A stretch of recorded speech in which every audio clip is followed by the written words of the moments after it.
HBO has released the second episode of their new series, Dune Prophecy, which deals with the immediate fallout of the two characters who were violently immolated at the end of the series premiere. And I thought it was pretty good. Now that I have a better understanding of who some of these characters are and where their allegiances lie, I was able to enjoy the story a lot better. So, the two murders were committed by a man named Desmond, who wants to aid the Imperium by destroying the Sisterhood.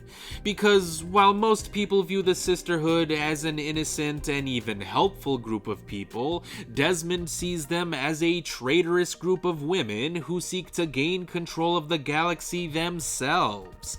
And he's technically right, but when he confesses his crimes to Emperor Haviko, Haviko is rightfully disturbed and has Desmond arrested.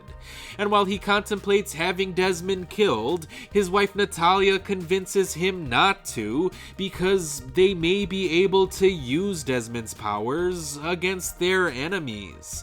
Which is exactly what he does, because when Ferdinand comes around to threaten Haviko about their alliance, he has Desmond burn Ferdinand as a warning.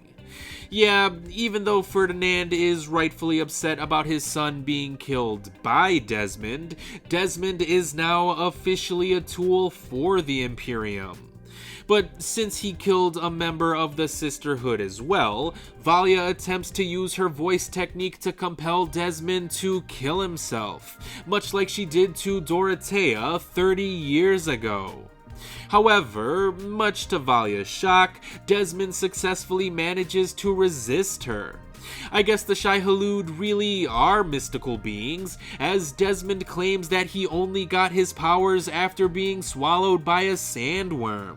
Which is a pretty interesting story, though I would like to know how he managed to not get eaten. Regardless, Valia has Tula put her protege Lila through the agony ritual to unlock her other memory and contact her great-great-grandmother, Raquella. However, Lila sees Valia killing her grandmother Dorothea, becomes overwhelmed by the vision, and seemingly dies. So things aren't looking so good for the Sisterhood right now, as everything seems to be coming up Desmond. How will this affect the rest of the story moving forward? I have no idea, but I definitely want to find out. Which means, if you couldn't already tell, I definitely enjoyed this episode a lot more than the first one.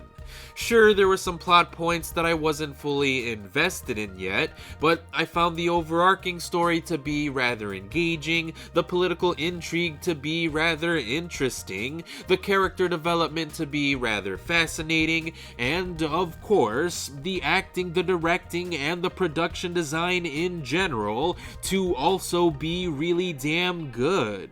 So hopefully the rest of the season will only get better from here, but I guess we'll see how the next episode of Dune Prophecy will actually turn out to be once it gets released on Sunday.